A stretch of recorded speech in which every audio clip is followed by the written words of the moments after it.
নিয়েছে। সেখানের ভিতরে 2 নম্বর হলো আমার ভিতরে একটা খারাপ একটা স্বভাব আছে, সেটা হলো আমি সুগর করে করতাম দুনিয়াতে। আমার এই মুরিদের কি হয়েছে, আমি একটু তার সাথে স্বপ্নের মধ্যে দেখা করতে চাই, কোন কারণে তুমি তার থেকে কলমা নিয়ে গেছো। এ কথা বলার সাথে সাথে তিনি স্বপ্নে দেখতেছেন একদিন প্রায় 40 দিন পর, মৃত্যুর 40 দিন পর, সবাই বলেন কয়দিন পর?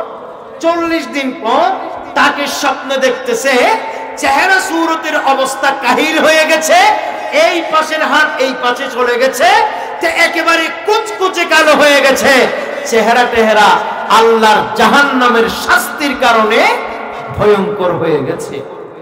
ওই আল্লাহর বান্দা বলে আমার ভিতরে একটি বদ অভ্যাস আছে, আমার শরীরে বিষ ব্যথা বেদনা আছে, যার কারণে আমাকে অনেক মানুষ পরামর্শ দিয়েছে। ওই ব্যক্তি বলতেছে, আই ফুজাইল ইবনে আয়াজ, হে আমার পীর ও মুর্শিদ, এক মানুষ আমাকে পরামর্শ দিয়েছে আমি যেন মদ পান করি, বছরে একবার 1 গ্লাস মদ পান করলে আমার বিষ বেদনা নাকি ভালো হয়ে যাবে, এই কারণে আমি মদ খাই। এই মদ খাওয়ার কারণে আল্লাহ পাক সুবহানাহু ওয়া তাআলা আমার থেকে ঈমান কেড়ে নিয়েছে।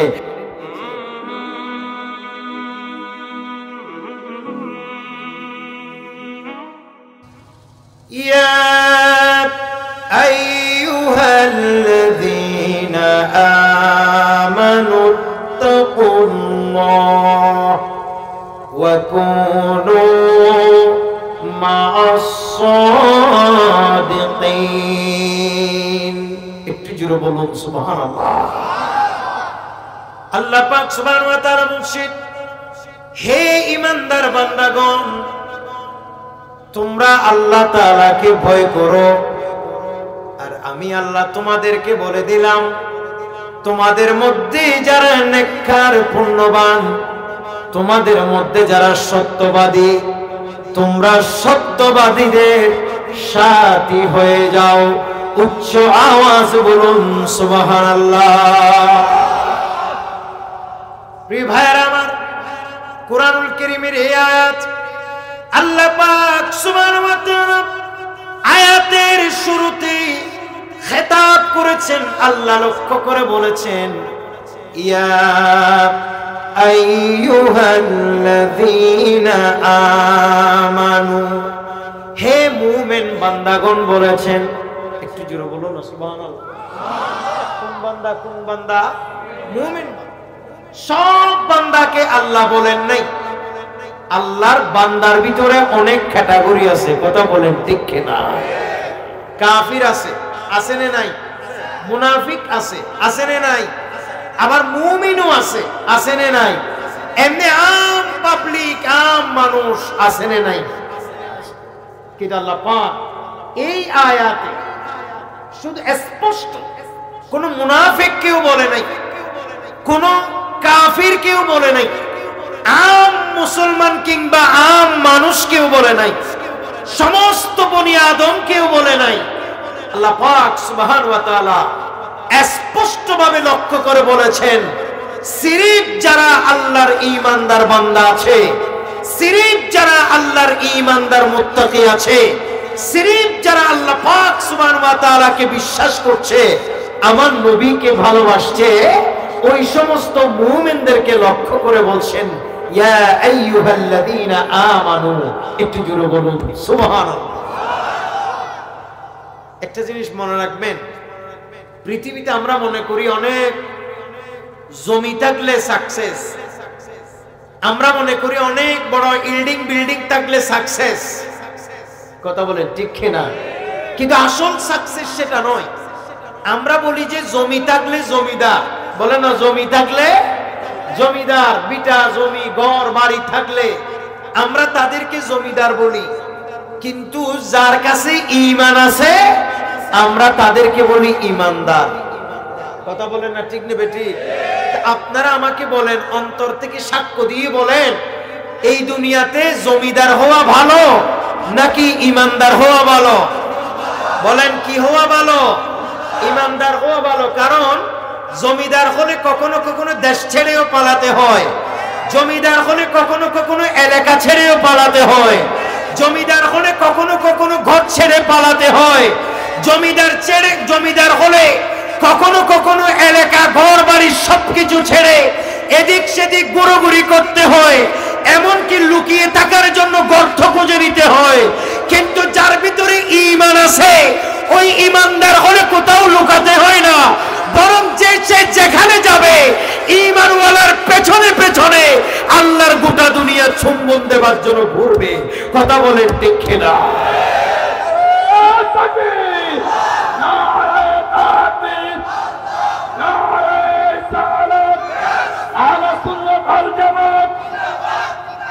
কারণ আমরা ইতিপূর্বে অনেক দেখেছি, জমিদার দেখেছি, পয়সাওয়ালা দেখেছি, ক্ষমতাবান দেখেছি। কথা বলেন ঠিক কিনা?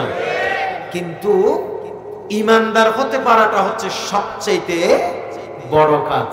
কথা বলেন না ঠিক কিনা?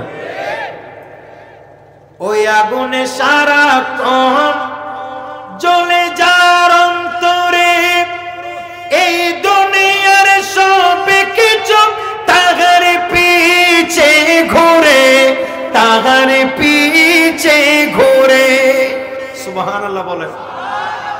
এই আগুন সারাক্ষণ জ্বলে যার অন্তরে, বুঝছেন? আল্লাহ এবং রসুলের প্রেমের আগুন যার অন্তরে জ্বলে সব সময়, তার কথা বলছি। ওই আগুনে সারাক্ষণ জ্বলে যার অন্তরে, এই দুনিয়ার সব কিছু তাহার পিছে ঘুরে, তাহার পিছে ঘুরে। এই দুনিয়া ঝুঁকে পড়ে, এই দুনিয়া লুটে পড়ে তাহার কদমে। আমি সর্বক্ষণ জ্বলতে চাই নবী প্রেমের আগুনে, সর্বক্ষণ জ্বলতে চাই নবী প্রেমের আগুনে। আল্লাহুম্মা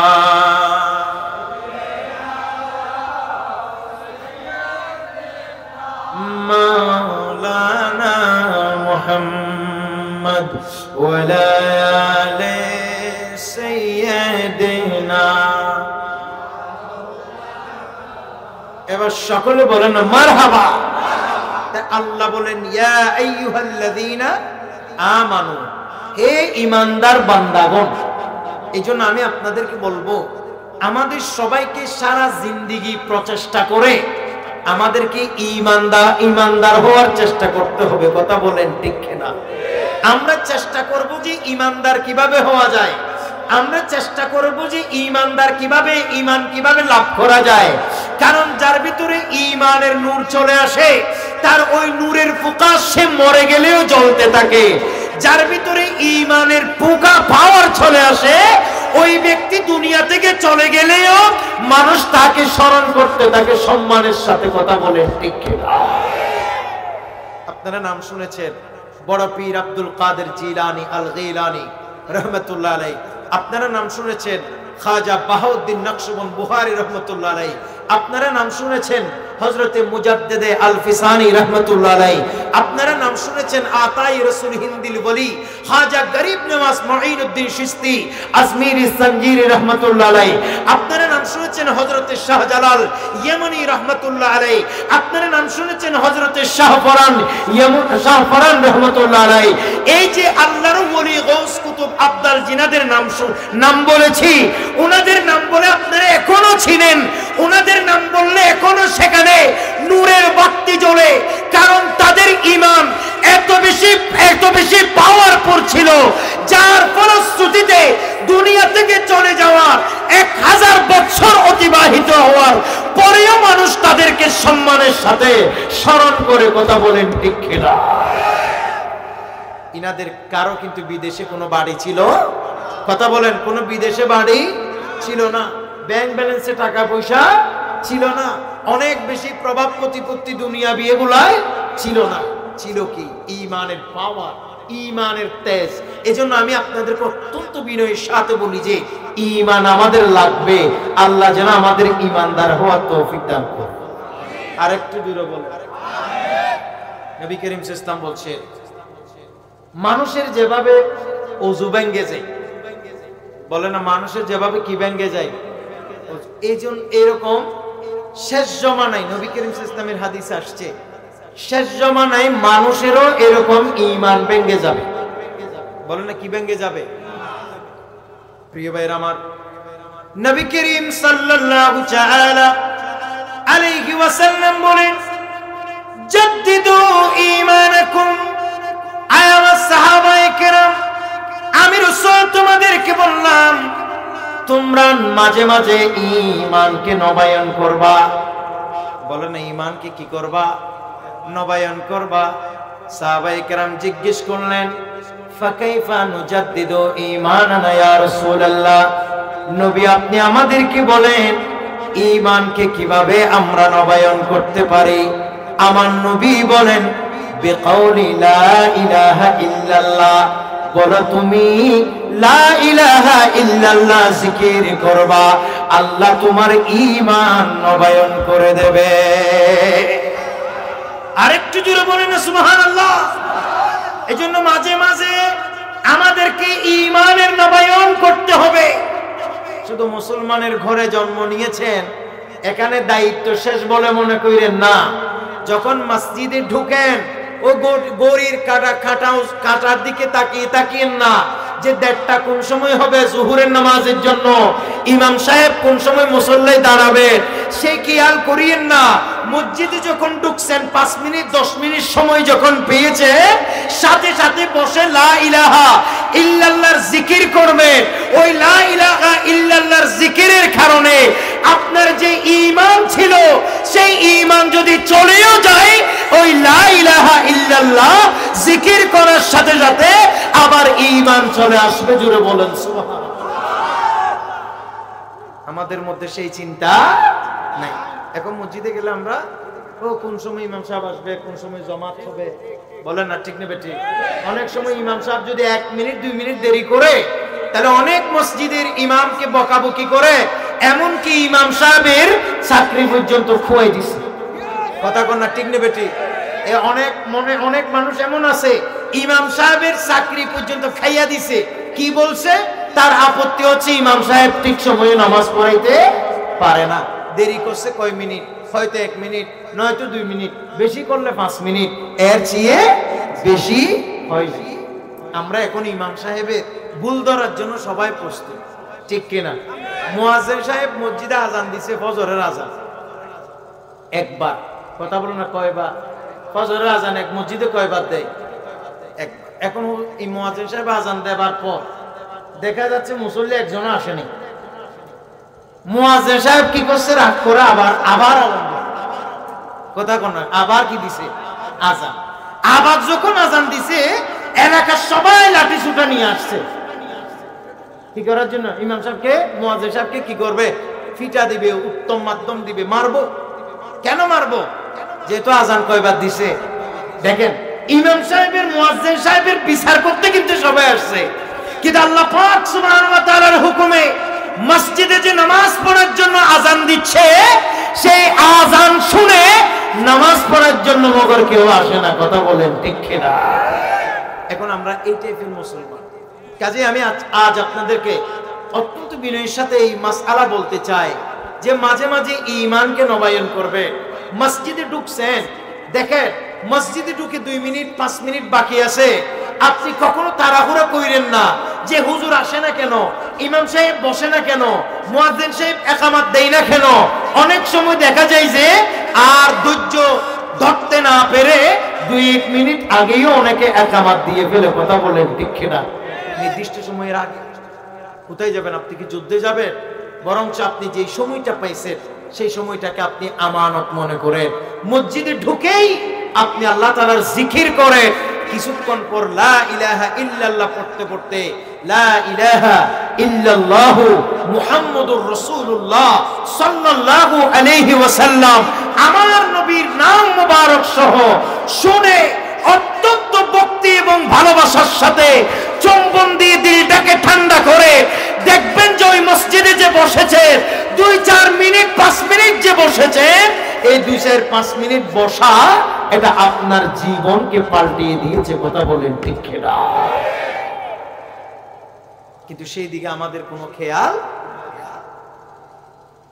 আর কেউ যদি ধরেন এমন এমন কথা, এমন এমন আচরণ আমাদের আছে যেগুলো আমাদের অগোচর হয়ে যায়। মাইক বাড়ান আর একটু বাড়ে তো, একটু খেয়াল করে যে এমন এমন কিছু আমাদের সমাজে, এমন এমন কিছু কথা, এমন এমন কিছু আচরণ আমাদের তরফ থেকে হয়ে যায়, যার কারণে ঈমান চলে যায়, নিজেও জানে না। কথা বলেন না, ঠিক কিনা? ঈমান চলে যায় যে নিজেও। যে আপনারা কি বিরক্ত হচ্ছে? আমি লাইনে যাচ্ছি, আগে আমার কথাগুলো শুনুন। আগে আমি ঈমান ঠিক করতে হবে, তো ঈমানের পরে না আমলের কথা আসতেছে। কথা বলেন, ঠিক কিনা? আগে ঈমান। সেজন্য আল্লাহ বলেন, ইয়া আইয়ুহাল্লাযীনা আমানু, হে ঈমানদার বান্দাগণ, হে ঈমানদার বান্দাগণ। এই আয়াত থেকে, এই নির্দেশনা থেকে আমাদের কাছে স্পষ্ট হয়ে যায়, এই আয়াতের ভিতরে কাফেরকে আল্লাহ বলে নাই, এই আয়াতের ভিতরে মুনাফিককে আল্লাহ বলে নাই, এই আয়াতের ভিতরে সকল শ্রেণীর মানুষকে বলে নাই। এখানে আল্লাহর অত্যন্ত প্রিয় বান্দা যারা, যারা ঈমান আনয়ন করেছে, সিরিফ আল্লাহ তাদেরকে ডাক দিচ্ছেন। একটু জোরে বলুন সুবহানাল্লাহ। আমি যে কথা বলছি যে আমরা সবাই নিজে নিজে ঈমানদার বলি, কিন্তু আমরা অনেক মানুষ নিজেও জানি না যে কোন সময় আমার ঈমান চলে গেছে। আল্লাহ মাফ করুক, সকলে বলো না আমিন। ভাই এরকম যদি হয়, এই অবস্থায় যদি ঈমান চলে যাওয়া অবস্থায় যদি কোনো বান্দা মারা যায়, বলেন তার জন্য সোজা কি? জাহান্নাম। বলে না তার জন্য সোজা? সে যত নামাজ পড়ছে, রোজা রাখছে, হজ করছে, যাকাত দিছে, দাড়ি রাখছে, মাহফিল আসছে, ওয়াজ শুনছে, সব করছে, কিন্তু তারপরেও তার স্থান হবে জাহান্নাম। যদি বলেন হুজুর এত নামাজ পড়েছে, এত রোজা রেখেছে, এত হজ করেছে, এত যাকাত দিয়েছে, এত মাহফিলে বসছে, তারপরেও জাহান্নাম কেন? কারণ যার ভিতরে ঈমান নাই তার নামাজে কোনো ফায়দা হবে না, যার ভিতরে ঈমান নাই তার রোজায় কোনো ফায়দা হবে না, যার ভিতরে ঈমান নাই তার কোনো ইবাদত রিয়াজত কোনো কাজেই আসবে না। কিয়ামতের দিন উঠবে, তার আমলনামা কমপ্লিট খালি থাকবে। কথা বলেন ঠিক কিনা? মনে করে একজন ভদ্রলোক বাজারে গেছে। কথা বলেন না, কোথায় গেছে? বাজারে। বাজারে যাওয়ার সময় একটা থলে নিছে, থলে আপনারা কি বলেন? ব্যাগ নিছে। এখন বাজারে কি কি আনবে, বউয়ে আমার শাশি সবকিছু মনে করেন আপনারে নোট করে দিছে। এখন আপনি গেছেন কোথায়? বাজার। টাকা পয়সাও নিছেন, কিন্তু যেই ব্যাগটা নিছেন এই ব্যাগের মধ্যে তলা নেই। কথা কেন? ব্যাগের মধ্যে কি নাই? তলা নেই। এখন আপনি গেছেন, আলু নিছেন 10 কেজি, দরদাম করছেন, টাকা পয়সা সব দিছেন। আলু নিলেন কয় কেজি? মনে করেন আপনি টমেটো নিছেন 2 কেজি, দরদারা করছেন, টাকা পয়সা সব দিছেন। তারপরে এভাবে আপনি মনে করেন কাঁচামরিচ নিছেন, আপনি এখানে এভাবে চাল ডাল সব নিছেন ব্যাগের ভিতর। আচ্ছা বলেন, ঘরে যখন আসছে আপনার ব্যাগের ভিতর কিছু আছে? বলেন আছে? কেন নেই?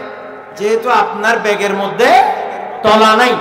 ঠিক সেভাবে কোন বান্দা যদি দুনিয়াতে নামাজ পড়ে, দুনিয়াতে রোজা রাখে, দুনিয়াতে হজ করে, দুনিয়াতে যাকাত দেয়, এগুলি সব কিছু কাজে আসবে যদি ওই বান্দার কাছে ঈমান থাকে। আর যার কাছে ঈমান নাই, তার নামাজের কোনো মূল্য নাই, তার রোজার কোনো মূল্য নাই, তার ইবাদত রিয়াজতের কোনো মূল্য নাই।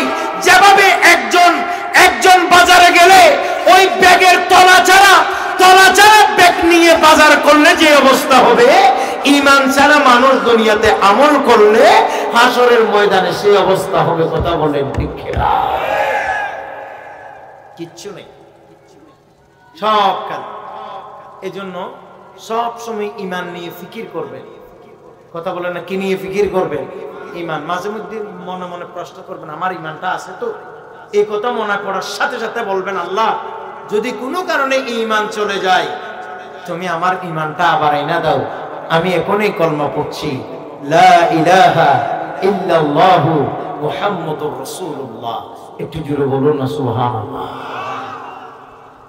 আল্লাহর একজন প্রখ্যাত ওলি, যার নাম হযরত ফুসাইল ইবনে আয়াস বলেন না, ফুজাইল ইবনু আয়াজ রহমতুল্লাহ আলাইহি অনেক বড় এক ওলি, জবরদস্ত এক ওলি।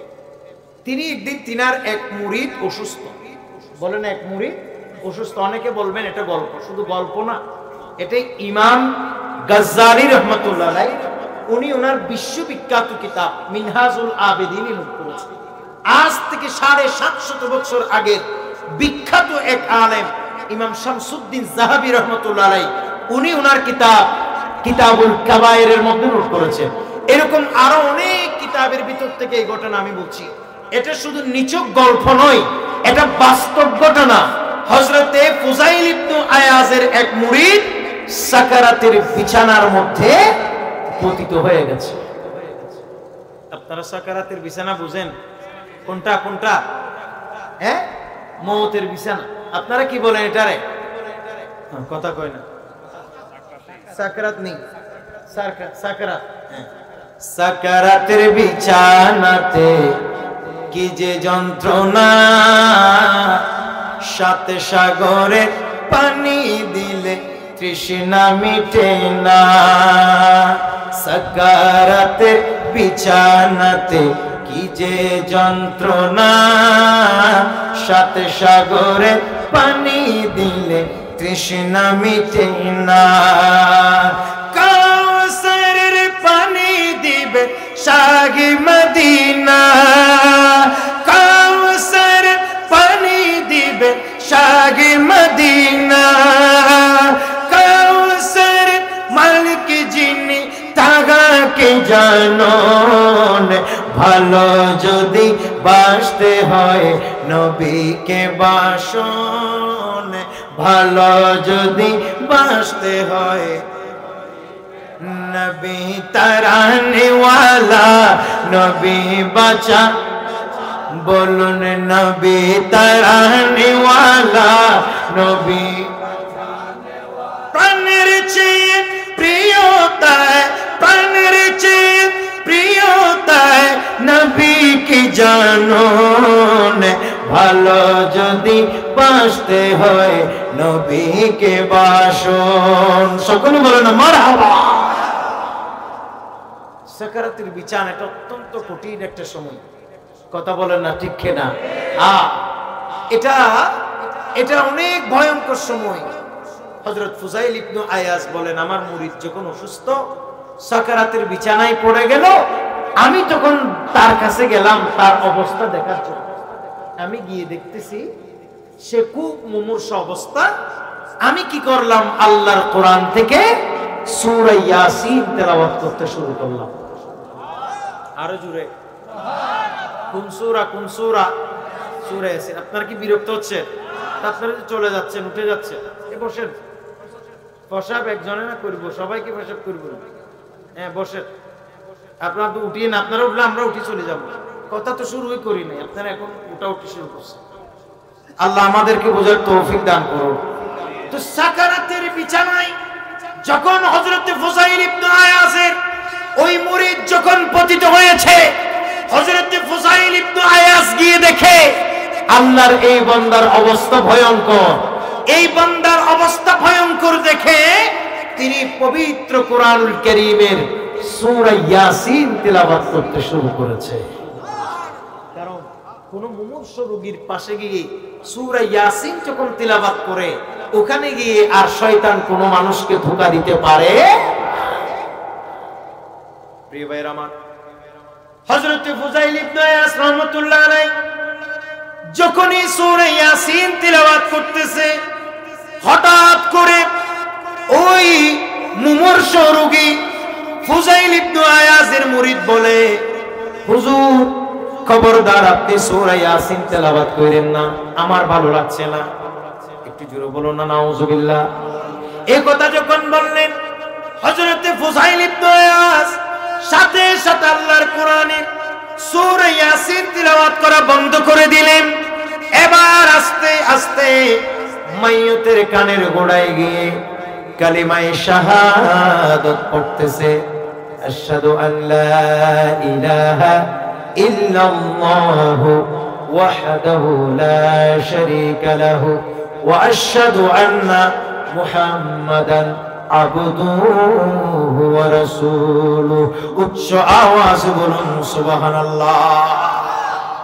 মনে রাখবে, কোন মানুষ যখন মৃত্যু মুখে পতিত হয়, আমার নবী বলেন লাকিনু মাউতাকুম, তোমরা ওই মাইয়তদেরকে তলকিন করো।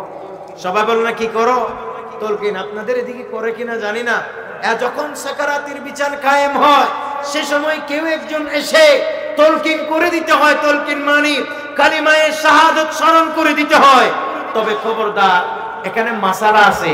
কোনদিন মাইয়তের কাছে আসি এই কথা বললেন না, ভাই কলমা পড়ো, ভাই কলমা পড়ো, এই কথা বলা যাবে না। কি করবেন? বরং কানের গোড়ায় এসে আস্তে আস্তে আস্তে আস্তে করে আপনি পড়বেন, তিনি শুনবে। তিনি পড়লে পড়লো, না পড়লে কোনো অসুবিধা নেই। তবে তাকে বাধ্য করা যাবে না।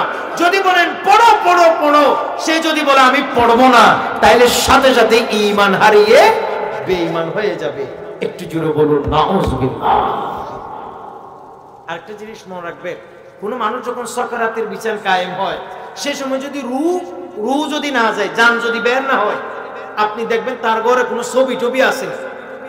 আপনারা আমার কথা বুঝতে পারছেন? কি আসেনি? দেখবেন কি আছে রে? ছবি। দরজায় কোনো ছবি আছে কিনা, কোনো প্রাণীর ছবি টবি আছে কিনা, কোনো মূর্তি, কোনো কিছু এরকম কিছু আছে কিনা। কারণ অনেক ঘরে ঘরে নেতার ছবি রাখা হয়, অনেক ঘরে নিজের ছবি রাখা হয়, অনেক ঘরে পীরের ছবি রাখা হয়। এই জাতীয় ছবি যেই ঘরের ভিতরে থাকবে, ওই ঘরে আল্লাহ তাআলার রহমতের ফেরেশতা প্রবেশ করে। আপনারা কি আমার কথা বুঝতে পারছেন? এমনকি কোন পীরের ছবিও ঘরে টাঙ্গানো যাবে? কথা বলেন। আপনারা কি বিরক্ত হচ্ছেন আমার কথায়? তো কথা বলেন আমার সাথে। কোন পীরের ছবি ঘরে টাঙ্গানো যাবে না। কোন নেতার ছবিও ঘরে টাঙ্গানো যাবে, নিজের ছবিও ঘরে টাঙ্গানো যাবে না। কারণ যে ঘরে ছবি থাকে, প্রাণীর ছবি থাকে, সেই ঘরে আল্লাহর রহমতের ফেরেশতা প্রবেশ করে না। এটা হচ্ছে সহিহ বুখারীর হাদিস। আল্লাহ আমাদেরকে বোঝার তৌফিক দান করুন। এই জন্য কোনো মানুষ যখন সাকারাতের বিছানায় কায়েম হয়, যখন কোনো মানুষের একটু পরেই মারা যাবে, এই অবস্থায় তার ঘরে গিয়ে আগে দেখবেন যে কোনো ছবি টবি আছে কিনা। কারণ এই সব ছবি থাকার কারণে রহমতের ফেরেশতারা প্রবেশ করে না। আর রহমতের ফেরেশতা যেই ঘরে প্রবেশ করে না, সেই ঘরের মাইয়তের জান বের হতে অনেক কষ্ট হয়, অনেক কষ্ট হয়, অনেক কষ্ট হয়। আল্লাহ যেন আমাদেরকে বোঝার তৌফিক দান করেন। আমি ফুজাইল ইবনে আয়াজের কথা বলছি। তিনি গিয়ে দেখতেছে এই মানুষটা তিনি অবস্থা খারাপ দেখে সূরা ইয়াসিন পড়লেন, নিষেধ করে দিল। এবার পড়তেছে কালিমায়ে শাহাদা। বলে না কালিমায়ে শাহাদাত, পড়ার সাথে সাথে সেটিও নিষেধ করে দিয়েছে। হুজুর কালিমায়ে শাহাদাত পড়বেন না, আমি কালিমায়ে শাহাদাত পড়বো না। একটু জোরে বলুন না নাউযুবিল্লাহ। প্রিয় ভাইরা আমার, এবার এই কথা বলার সাথে সাথে হযরত ফুজাইল ইবনে আয়াস রাহমাতুল্লাহ আলাইহি দেখলেন ওই আল্লাহর বান্দা কালিমায়ে শাহাদাত না পড়ে সাথে সাথে মারা গেল। আর ফুজাইল ইবনে আয়াস দু চোখের পানি ছেড়ে দিয়ে জোর করে কাঁদতে কাঁদতে ঘরে চলে আসলো। ঘরে চলে এসে আল্লাহ পাক সুবহানাহু ওয়া তাআলার দরবারে দোয়া করতেছে, আয় আল্লাহ, আমার এই মুরিদের কোন কারণে, কি কারণে কলমা নসিব হয় নাই, আল্লাহ আমি একটু সেটা জানতে চাই। আল্লাহ তুমি আমাকে এই মুরিদের সাথে স্বপ্নের মধ্যে সাক্ষাৎ করাই দাও। আমি যদি তাকে স্বপ্নে দেখি, অন্তত জিজ্ঞেস করতে পারবো কোন কারণে আল্লাহ তার ঈমান কেড়ে নিয়েছে। উচ্চ আওয়াজ বলুন নাউযুবিল্লাহ। ভাই, কেউ যদি মৃত্যুর সময় ঈমান চলে যায়, ঈমান পাওয়ার আর কোনো মাধ্যম আছে? সবাই বলেন আছে। এই জন্য আল্লাহর কাছে কাঁদবেন ঈমানের জন্য। আমাদের বাপসাপ চলাফেরা এমন মনে হয়েছে যেন কিছুক্ষণ আগে ফুলসিরাত পার হয়ে গেছে। কথা বলেন না ঠিক কিনা? আমাদের ভিতরে ঈমানের কোনো টেনশন নাই, আমাদের ভিতরে আল্লাহ পাক সুবহানাহু ওয়া তাআলার কোনো ডর নাই, আমাদের ভিতরে আল্লাহর কোনো ভয় নাই, যার ফলশ্রুতিতে আমরা নিজেরা মিথ্যে কথা বলছি, আরেকজনের হক মেরে মেরে খাচ্ছি, সুদ এবং ঘুষের ভিতরে আমরা আমাদের দিনাতিপাত করছি। কথা বলেন ঠিক কিনা? সুদ ঘুষ আমাদের ভিতরে আজ ঢুকে গেছে। একজন অপরজনের হক, একজন অন্যজনের জমি মেরে মেরে দখল করে করে খাইতেছে। কথা বলেন ঠিক নেবে? এগুলো করলে হাজারো নামাজ পড়েন, রোজা রাখেন, ইবাদত করেন, পরের হক খাই যদি এই কাজ করে, এগুলি কি আল্লাহর দরবারে কবুল হবে? সবাই বলেন হবে? কার 1 টাকাও যদি মাইরা দিবেন, বিনিময়ে 70 বার হজ করলেও ওইটা আল্লাহর দরবারে কখনো কবুল হবে না। সুফুজাইল ইবনে আয়াস আল্লাহর দরবারে দোয়া করতে চাই, রব্বে কারীম, আমার এই মুরিদের কি হয়েছে, আমি একটু তার সাথে স্বপ্নের মধ্যে দেখা করতে চাই, কোন কারণে তুমি তার থেকে কলমা নিয়ে গেছো। এ কথা বলার সাথে সাথে তিনি স্বপ্নে দেখতেছেন একদিন প্রায় 40 দিন পর, মৃত্যুর 40 দিন পর, সবাই বলেন কয়দিন পর? 40 দিন পর তাকে স্বপ্নে দেখতেছে চেহারা সুরতের অবস্থা কাহিল হয়ে গেছে, এই পাশের হাত এই পাশে চলে গেছে, একেবারে কুচকুচে কালো হয়ে গেছে, চেহারা টেহারা আল্লাহর জাহান্নামের শাস্তির কারণে ভয়ঙ্কর হয়ে গেছে। একটু জোরে বলেন নাউজুবিল্লাহ। ফুজাইল ইবনে আয়াজ বলতেছে, এ আমার মুরিদ, কি হয়েছে তোমার? কেন তোমার থেকে আল্লাহ ঈমানটা নিয়ে গেছে? কেন তুমি মৃত্যুর সময় বেঈমান হয়ে গেছো? কি কারণে তুমি মরার সময় ঈমান নিয়ে মরতে পারলে না? সেটা একটু তুমি আমাকে বলো। সবাই বলে সেটা একটু তুমি আমাকে বলো। প্রিয় ভাইরা আমার, তখন আল্লাহর ওই বান্দা বলে, হুজুর আমি 3টি কারণে আল্লাহ পাক সুবহানাহু ওয়া তাআলা আমার থেকে মৃত্যুর সময় ঈমান কেড়ে নিয়েছে। সবাই বলেন কয় কারণ? আরো জোরে। 3 কারণের 3টি কারণে আল্লাহ আমার থেকে ঈমান কেড়ে নিয়েছে। ভাই একটু গভীরভাবে মনোযোগ দেন, এই 3টা কারণ আপনার ভিতরে আছে কিনা, আমার ভিতরে আছে কিনা, সেটা আজকের এই দিনে আমাদের যাচাই করতে হবে। যদি আমাদের ভিতরে থাকে, তাইলে সেরকম একটি অবস্থা আমাদের জন্য অপেক্ষা করতেছে। আর যদি আমাদের ভিতরে না থাকে, আল্লাহর কাছে দোয়া করব, আল্লাহ যেন মৃত্যুর আগেও যেন আমাদের অন্তরের ভিতরে এই ধরনের 3টি গুণ যেন আল্লাহ না দেয়। উচ্চ আওয়াজে বলুন আমিন। আরো জোরে বলেন। আমার ভাইরা, হযরত ফুজাইল ইবনে আয়াসের ওই মুরিদ বলে, হুজুর 3 কারণে মৃত্যুর সময় আল্লাহ তাআলা আমার ঈমান কেড়ে নিয়েছে। সেখানের ভিতরে 1 নম্বর হলো আমার ভিতরে একটা অভ্যাস ছিল, সেটা হচ্ছে হাসদ। একটু জোরে বলো না নাউজুবিল্লাহ। কি অভ্যাস? কি অভ্যাস? হাসদ। হাসদ মানে হিংসা। বলে না হাসদ মানে কি? হিংসা। হুজুর আমি কোন মানুষের উন্নতি আমার চোখে সহ্য করতে পারতাম না। কোন ভাইয়ের উন্নতি দেখলে আমার ভিতর জ্বলে পুড়ে ছাই হয়ে যাইত। কোন মানুষের পাড়া প্রতিবেশীর উন্নতি দেখলে তার বিরুদ্ধে আমার ভিতরে অনেক অনেক বড় জ্বালা পোড়া শুরু হয়ে যাইত।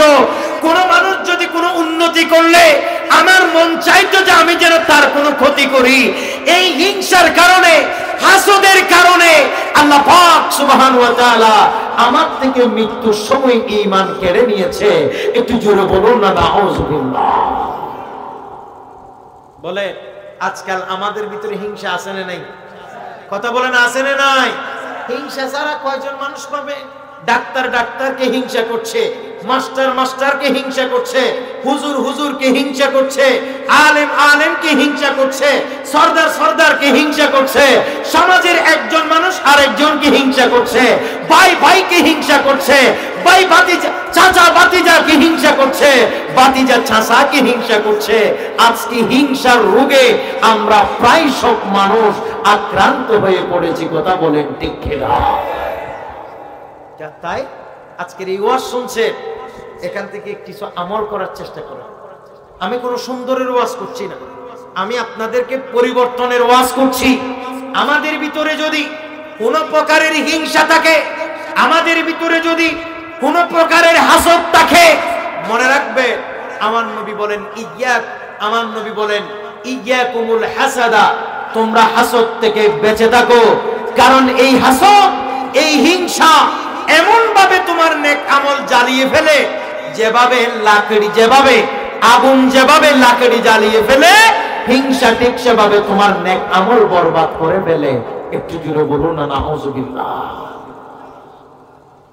ভাই আপনারা কি বিরক্ত হচ্ছেন? কথা বুঝা যাচ্ছে? তাইলে আমাদের থেকে হিংসা থাকতে পারবে? সবাই বলেন হিংসা থাকতে পারবে? যদি থাকে এখনই তওবা করে। যদি অনেক মানুষ আরেকজন উন্নতি সহ্য করতে পারে না, কেমনে তো বড় হয়ে যায়, বলেন না ঠিক কিনা? এরকম কিছু মানুষ আছে না নাই? এমন কি করতে করতে অনেক মানুষ তাবিজ, তোমার জাদুবান টুনা পর্যন্ত করে ফেলে এই হিংসার বশবর্তী হয়ে। কথা বলেন ঠিক কিনা? কি হবে? এক নম্বর। দ্বিতীয় নম্বরে হুজুর, তিনটি কারণে আল্লাহ তাআলা আমার ঈমান কেড়ে নিয়েছে। সেখানের ভিতরে 2 নম্বর হলো আমার ভিতরে একটা খারাপ একটা স্বভাব আছে, সেটা হলো আমি সুগলখুরি করতাম দুনিয়াতে। বলো না নাউজুবিল্লাহ। সুগলখুরি মানে একজনের কথা একজনকে লাগাই দিতাম আর ঘরের ভিতরে গ্যাঞ্জাম তৈরি করে দিতাম। বলো না নাউজুবিল্লাহ।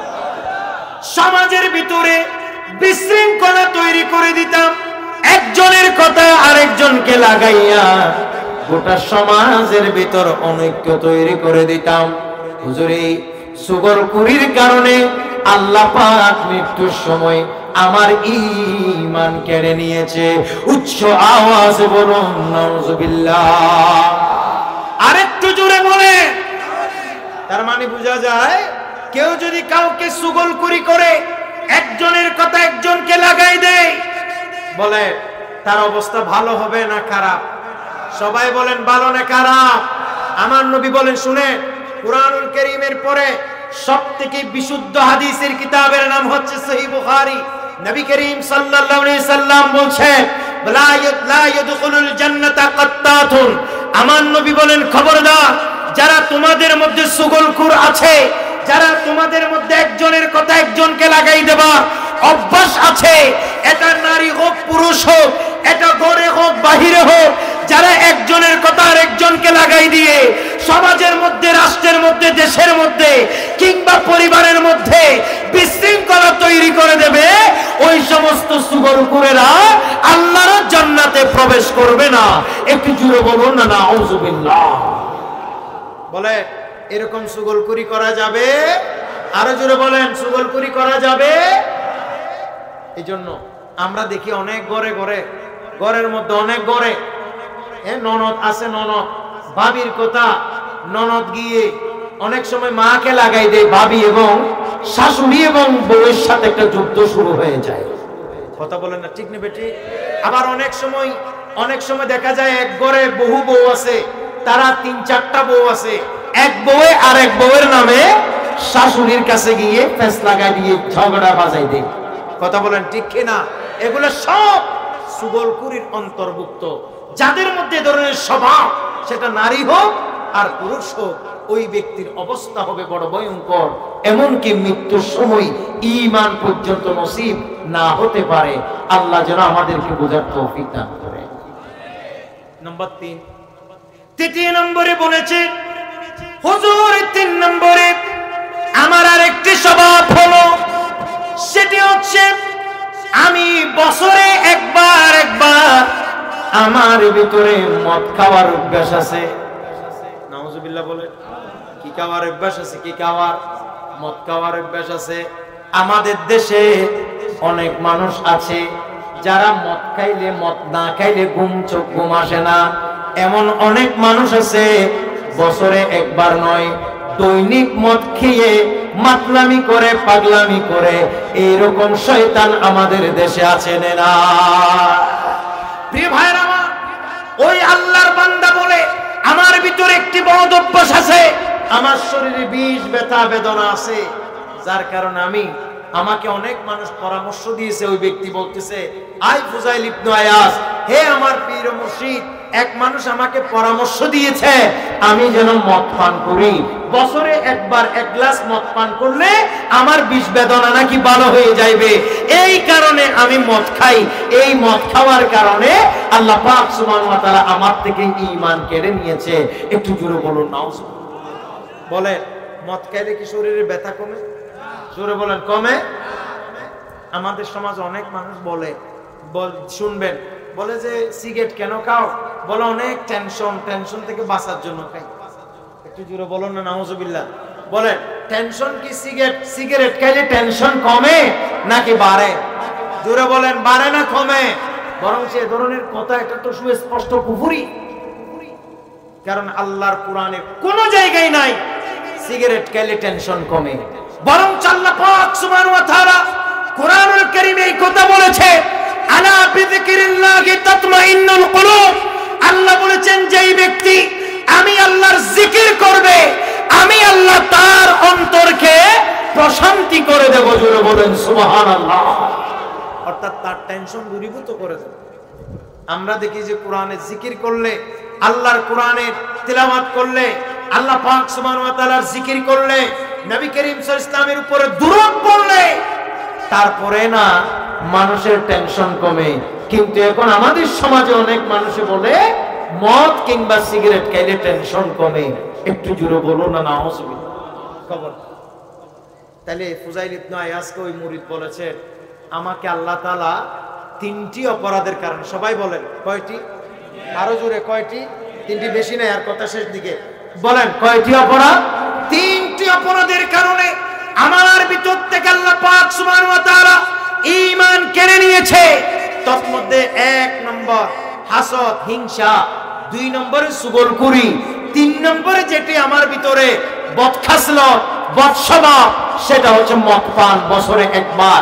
এই তিনটি কারণে আমার থেকে আল্লাহ পাক সুবহানাহু ওয়া তাআলা মৃত্যুর সময় ঈমান কেড়ে নিয়েছে। কাজেই আজকের এই মাহফিল থেকে আমি আপনাদেরকে অত্যন্ত বিনয়ের সাথে বলি, এ ধরনের অভ্যাস আপনার ভিতরে যাদের ভিতরে আছে, আজকে মাঠের মধ্যেই এই ধরনের অভ্যাস থেকে আমাদেরকে তওবা করা দরকার আছে। কথা বলেন ঠিক কিনা? তাহলে মাহফিলে আসা সাকসেস, বসা সাকসেস। মাহফিল আয়োজন করেছেন যারা, তারা ধন্য। আপনি নিচে বসেছেন, আপনিও ধন্য। নয়তো আপনারা যে সম্মান কম এটা নয়, বরং আপনারা উলামায়ে কেরামকে সম্মান দিয়ে নিচে বসেছেন, আমাদেরকে উপরে বসিয়েছেন। কথা বলেন ঠিক কিনা? আল্লাহ পাক আমাদেরকে বোঝার তৌফিক দান। তো যাই হোক, আমি যে কথা বলছি সেটা হচ্ছে, আল্লাহ বলেন ইয়া আইয়ুহাল্লাযীনা আমানু, হে ঈমানদার বান্দাগণ। তো ঈমানদার কারা হয় সেটাও আমাদের জানতে হবে। বলেন না ঠিক নেবে ঠিক? ঈমানদারের এক লক্ষণ হলো, নবী করিম সাল্লাল্লাহু তাআলা আলাইহি ওয়াসাল্লাম বলেছেন, লা ইউমিনু আহাদুকুম হাত্তা আকুনা আহাব্বা ইলাইহি মিন ওয়ালিদিহি ওয়া ওয়ালাদিহি ওয়ান নাসি আজমাইন। বলে তোমাদের মধ্যে যারা এতক্ষণ পর্যন্ত মানুষেরা ঈমানদার হতে পারবে না, কতক্ষণ? বলে যতক্ষণ পর্যন্ত নিজের বাবা মা, ভাই বেরাদর, আত্মীয় স্বজন, পাড়া প্রতিবেশী, স্ত্রী পরিবার, সব থেকে আমি রাসূলকে যতক্ষণ ভালোবাসবে না। আর একটু জোরে বলবেন না সুবহানাল্লাহ। বলে একজন মানুষকে ঈমানদার হতে হলে নবীকে ভালোবাসা দরকার আছে না নাই? জোরে বলেন আছে না নাই? আচ্ছা, নবীর ভালোবাসা কি ঈমান? নবীর ভালোবাসা ছাড়া ঈমানদার বলা যাবে? আজ আমরা পবিত্র জশ্নে জুলুসে ঈদ মিলাদুন নবী করছি, এটা ভালো না খারাপ? এটা নবীর সাথে দুশমনি করে করতেছি না ভালোবেসে করতেছি? কিন্তু বড় আফসোস লাগে, আজ আমাদের দেশে একদল মানুষ বলতে শুনবে, কেউ বলে ঈদ মিলাদুন নবীকে বিদআত, কেউ বলে ঈদ মিলাদুন নবীকে হারাম, কেউ বলে ঈদ মিলাদুন নবীকে শিরক, কেউ বলে জশ্নে জুলুস করা যাবে না, ইত্যাদি অনেক কথা আমাদের সমাজে বলে বলে মানুষের মধ্যে একটা অনৈক্য তৈরি করে দেয়। কথা বলেন ঠিক কিনা? অথচ আমার নবীর মিলাদ এটা হচ্ছে নিয়ামত। সুবহানাল্লাহ বলেন। আজি ঈদে মিলাদুন নবীর মাহ, একজন বড় আলেমের আগমন উপলক্ষে যদি মিছিল করা যায়, আমার নবী ইমামুল আম্বিয়া রাহমাতুল লিল আলামিন শফিউল মুজনবী নবী পাক সাল্লাল্লাহু আলাইহি ওয়াসাল্লাম এই পৃথিবীতে শুভ আগমন করেছে, এর চেয়ে বড় খুশির সংবাদ, এর চেয়ে বড় আনন্দের সংবাদ আমাদের জন্য নয়, শুধু গোটা বিশ্বজাহানের জন্য, আল্লাহর কুল কায়নাতের জন্য এর চেয়ে আনন্দের আর কোন সংবাদ হতে পারে? জোরে বলে না ভাই, পারে? কাজেই আমি আপনাদের অত্যন্ত বিনয়ের সাথে বলি, আমরা কারোর সাথে মারপিট চাই না, আমরা কারোর সাথে গ্যাঞ্জাম হোক সেটা চাই না, তবে আমরা এই কথা বলতে চাই, আসুন নবী করিম সাল্লাল্লাহু তাআলা আলাইহি ওয়াসাল্লামকে অন্তর থেকে ভালোবাসুন। দেখবেন মিলাদুন নবী এটা যে কত বড় নিয়ামত, এটা নিজে পালন করুন এবং যারা পালন করে তাদেরকে সাহায্য করুন। আপনার অন্তরে এটা অটোমেটিক আল্লাহর পক্ষ থেকে জানা হয়ে যাবে মিলাদুন নবী এটা বেদাত নয়, এটা আল্লাহর দেয়া নিয়ামত। কথা বলেন ঠিক কিনা? আল্লাহ পাক সুবহানাহু ওয়া তাআলা কুরআনুল কারীমের সূরা ইউনূসের 58 নম্বর আয়াতে আল্লাহ বলেন, আউযু বিল্লাহি মিনাশ শাইতানির রাজীম কুল বিফাদলিল্লাহি ওয়া বিরাহমাতিহি ফাবিযালিকা ফালইফরাহু। একটু জোরে বলুন না সুবহানাল্লাহ। আল্লাহ পাক সুবহানাহু ওয়া তাআলা বলেন, ইয়া রাসূলুল্লাহ, ইয়া হাবিবাল্লাহ, আপনি আপনার উম্মতদেরকে বলে দেন, হে আমার উম্মতেরা, তোমরা আল্লাহর রহমত এবং ফজল পেয়ে খুশি উদযাপন করো। তাইলে আল্লাহর রহমত পেয়ে আমাদেরকে খুশি হতে বলেছেন কে? আরো জোরে বলেন না, কে? তো আল্লাহ বলেছেন রহমত পেয়ে খুশি হও, তাহলে নবী করিম সাল্লাল্লাহু তাআলা আলাইহি ওয়াসাল্লাম আছে বড় রহমত দুনিয়াতে আছে? সবাই বলেন না ভাই, আছে? এজন্য আমি আপনাদেরকে অত্যন্ত বিনয়ের সাথে বলি, ততক্ষণ আপনি ইমানদার হইতে পারবেন না যতক্ষণ পর্যন্ত নবী করিম সাল্লাল্লাহু তাআলা আলাইহি ওয়াসাল্লামকে অন্তর থেকে ভালোবাসবেন না। কথা বলেন ঠিক না বেটে? কিন্তু বড় আফসোস, এখন আমাদের সমাজে নবী করিম সাল্লাল্লাহু তাআলা আলাইহি ওয়াসাল্লামের মুহাব্বতের কথা বলতে গেলে, নবী করিম সাল্লাল্লাহু তাআলা আলাইহি ওয়াসাল্লামের ভালোবাসার কথা বলতে গেলে একদল জানলেও ফতোয়া দিবে, না জানলেও ফতোয়া দিয়ে বসবে। কিন্তু কথা বলে না ঠিক না বেটে? মানে তার কাজ হচ্ছে কোনোভাবে নবীর প্রশংসা করা যাবে না। আর একটু জোরে বলবেন না নাউজুবিল্লাহ। এবং আপনারা ফেসবুক ইউটিউবের কল্যাণে মাশাআল্লাহ আপনারা প্রায় মানুষ দেখছেন যে সাম্প্রতিক এক বক্তার বক্তব্য শুনে আমি রীতিমতো আশ্চর্য হয়ে গেলাম। ওই বক্তা বলতেছে, বলে নবী করিম সাল্লাল্লাহু আলাইহি সাল্লামকে কেউ যদি স্বপ্নে দেখে তার জন্য জাহান্নামের আগুন হারাম। নবী করিম সাল্লাল্লাহু আলাইহি সাল্লামকে দেখলেই জাহান্নামের আগুন হারাম হবে, এই জাতীয় কোনো হাদিস নাই। আরে জোরে বলেন না নাউজুবিল্লাহ। অথচ ঈমানের চোখ দিয়ে মুসলমান অবস্থায় নবী করিম সাল্লাল্লাহু আলাইহি সাল্লামকে কেউ যদি দেখে তার জন্য আল্লাহ জাহান্নামের আগুন হারাম করে দেয়। শুধু আমার নবীকে নয়, কোন হাদিস আসছে আমার নবীকে যেই দেখেছে, অর্থাৎ কেউ যদি সাহাবী, কোন একজন সাহাবী কেউ ঈমানের চোখ দিয়ে দেখে, ওই ব্যক্তির জন্য আল্লাহ তাআলা জাহান্নামের আগুন হারাম করে দেবে। আরেকটু পুরো বলেন না সুবহানাল্লাহ। আমি আশ্চর্য, একজন মানুষ, একজন আলেম হয়ে এ ধরনের কথা কি বলতে পারে? ভাই বলে না, বলতে পারে? তাই আমি বলবো যে এগুলি আমাদের স্টাডি করা দরকার। হাদিসে পাকে স্পষ্ট এসেছে, হযরতে জাবির ইবনে আব্দুল্লাহ রাদিয়াল্লাহু তাআলা হাদিস রওয়ায়াত করছেন। ইমাম জালালউদ্দিন সুয়ুতি রাহমাতুল্লাহ আলাইহি তিনি জামিউস সগীরে হাদিস নোট করছেন। ইমাম তিরমিজি তিনি তিরমিজিতে হাদিস নোট করছেন। আমার নবী বলেন, লা তামাসসুন নার মুসলিমান রাআনি আও রাআ মান রাআনি। আমার নবী স্পষ্ট বলেছেন, লা তামাসসু, ওই ব্যক্তিকে স্পর্শ করবে না, নারু, জাহান্নামের আগুন ওই ব্যক্তিকে স্পর্শ করবে না। কোন ব্যক্তি? বলে মুসলিমান রাআনি, যেই মুসলমান আমি রাসূলকে দেখেছি। আরেকটু জোরে বলেন সুবহানাল্লাহ। আমার নবী শুধু সেটা নয়, আল্লাহর হাবিব সাল্লাল্লাহু বলেছে আও রাআ মান রাআনি, বরং শুধু আমাকে নয়, বরং আমাকে যেই ব্যক্তি দেখেছে, তাকে যেই ব্যক্তি দেখেছে, সে যদি ঈমানের চক্ষু দিয়ে দেখে থাকে, তাকেও আল্লাহর জাহান্নামের আগুন স্পর্শ করবে না। আরেকটু জোরে বলে।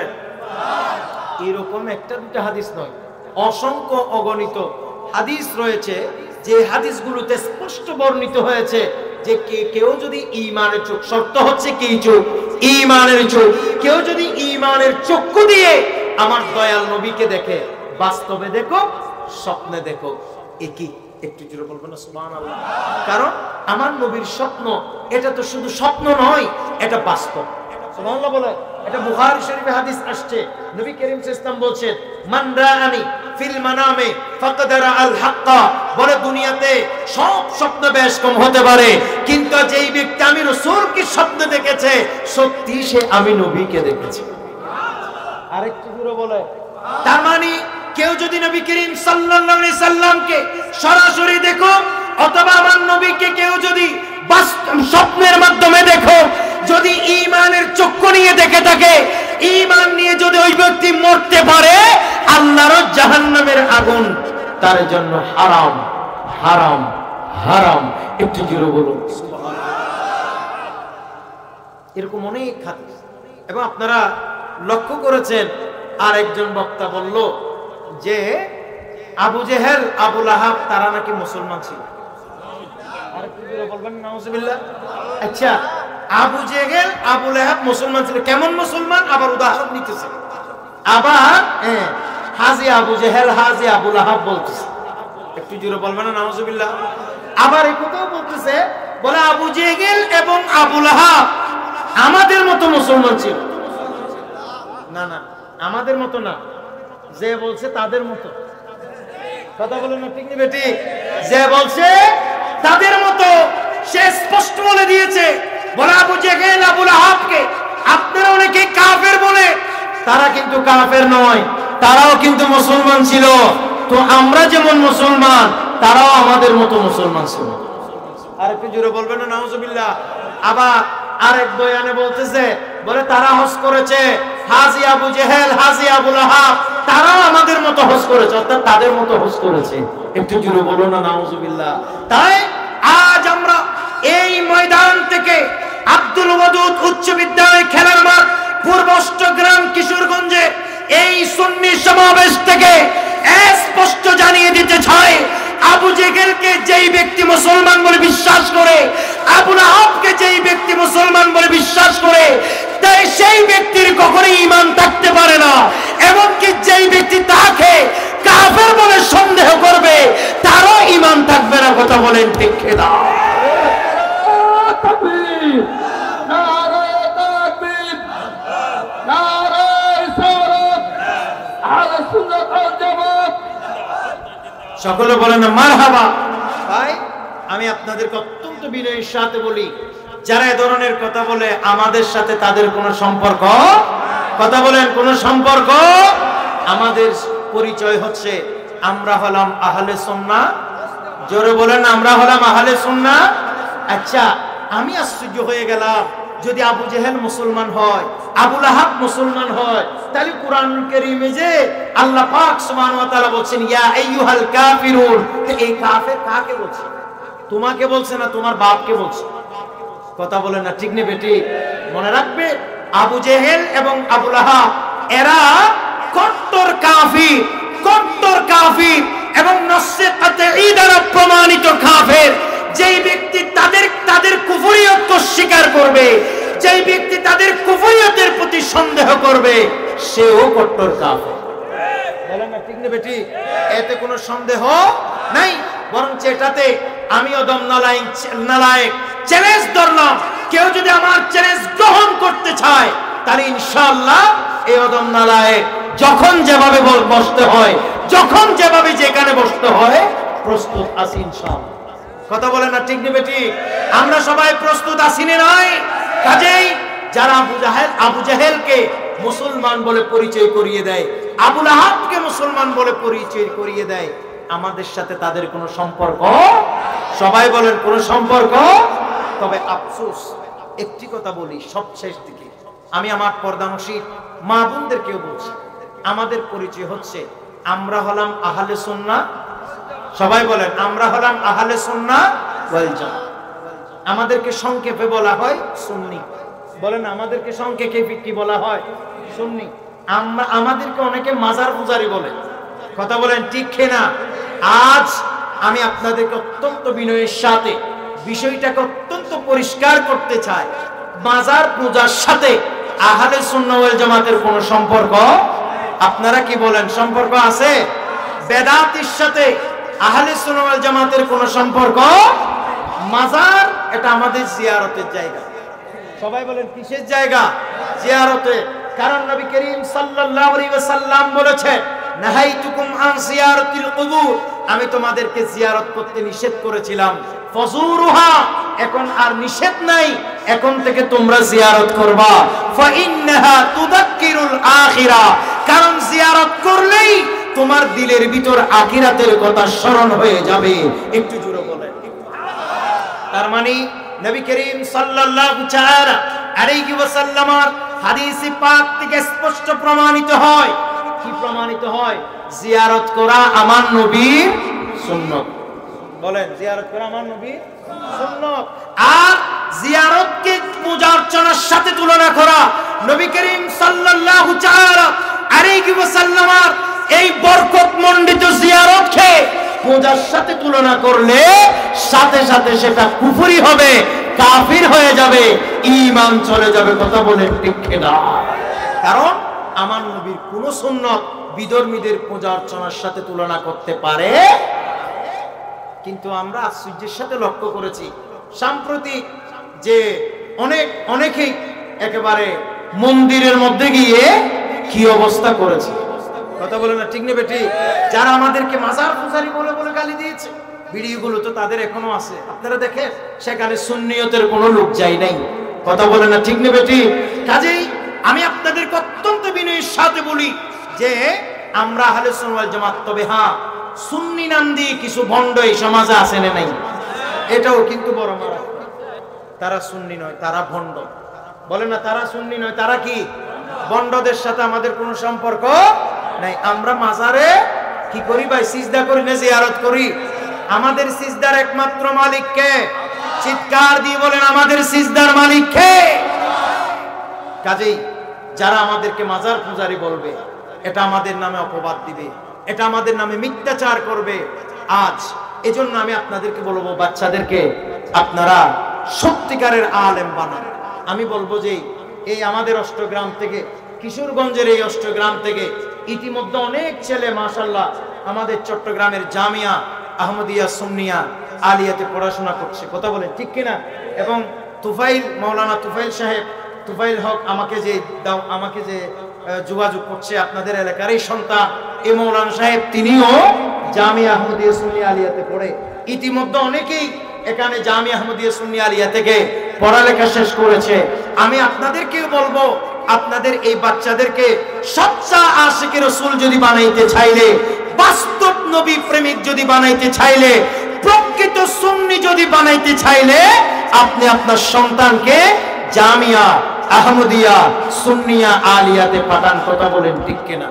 আমি আমার মা বোনদেরকেও বলবো, বাচ্চাদেরকে শুধু ডাক্তার বানাবেন, শুধু ইঞ্জিনিয়ার বানাবেন, বাচ্চাদেরকে শুধু আপনার অ্যাডভোকেট বানাবেন, বাচ্চাদেরকে শুধু অন্যান্য জেনারেল শিক্ষায় শিক্ষিত করবেন, সেটা না। বরং বাচ্চাদেরকে পারলে অন্তত, একদম বেশি না পারলেও, একজন সন্তান হলেও, যে সন্তান সব থেকে বেশি মেধাবী, ওই সন্তানকে আপনি সুন্নিয়া মাদ্রাসায় পড়িয়ে ভালো আলেম করার চেষ্টা করেন। দেখবেন এই সমাজ একদিন আমাদের নামে যে অপবাদ রচিত হয়েছে, এগুলি সব দূরীভূত হয়ে আমরা সকলেই সমস্ত মুসলমান এক হয়ে যেতে পারবো। সবাই বলেন ইনশাআল্লাহ। আর একটু জোরে বলেন ইনশাআল্লাহ। আজকের এই মাহফিল থেকে আমরা এইটুকুই জানলাম, আল্লাহর এই জমিনে সবথেকে বড় সম্পদ বিল্ডিং নয়, সবথেকে বড় সম্পদ আর আমাদের জায়গা জমি নয়, সবথেকে বড় সম্পদ কি? ঈমান। সবাই বলেন সবথেকে বড় সম্পদ কি? ঈমান। তাহলে মাঝে মধ্যে ঈমানকে নবায়ন করা দরকার আছে না নাই? আর ঈমান কখন পরিপূর্ণ হয়? যদি নবী করিম সাল্লাল্লাহু আলাইহি ওয়াসাল্লামকে নিজের জানের চেয়ে বেশি ভালোবাসে। কথা বলেন ঠিক কিনা? এরপর আল্লাহ বলেন ইয়া আইয়ুহাল্লাযীনা আমানুত্তাকুল্লাহ, তোমরা হে ঈমানদার বান্দাগণ তোমরা আল্লাহকে ভয় করো। সবাই বলেন কাকে ভয় করো? আল্লাহকে ভয় করো। ওয়া কুনু মা'আস সাদিকিন, তোমরা সত্যবাদীদের সাথী হয়ে যাও। সত্যবাদী কারা? আল্লাহর ওলি, গৌস, কুতুব, আবদাল, উনাদেরকে বলা হয় সত্যবাদী। আমার আল্লাহ বলেন তোমরা তাদের সাথী হয়ে যাও। একটু জোরে বলুন। তাই আমি আপনাদের অত্যন্ত বিনয়ের সাথে বলি, আহলে সুন্নাহ ওয়াল জামাতেই হচ্ছে সেই সত্যবাদীদের দল, সাদিকিনদের দল। আমাদের সবাইকে আহলে সুন্নাহ ওয়াল জামাতের ছায়াতলে আশ্রয় গ্রহণ করতে হবে। আমাদের সবাইকে আজ না হয় কাল মরতে হবে। কাজে আমরা একজন অপরজনের সাথে শত্রুতা, দুশ্মনী, একজন অপরজনকে গালিগালাজ, একজন অপরজনের প্রতি খারাপ ধারণা, বিরূপ ধারণা এগুলি করব না। বরঞ্চ আমরা নিজের জানের চেয়ে নবীকে ভালোবাসবো। আমরা সবাই ভাই ভাই হয়ে যাব। আমাদের ভিতর যদি কোনো ভুল ত্রুটি হলে এটা আমাদেরকে সংশোধন করে ভাই ভাই হয়ে যেতে হবে। আল্লাহ যেন আমাদেরকে কবুল করেন। ওয়া মা আলাইনা ইল্লাল বালাগ। ইয়া নবী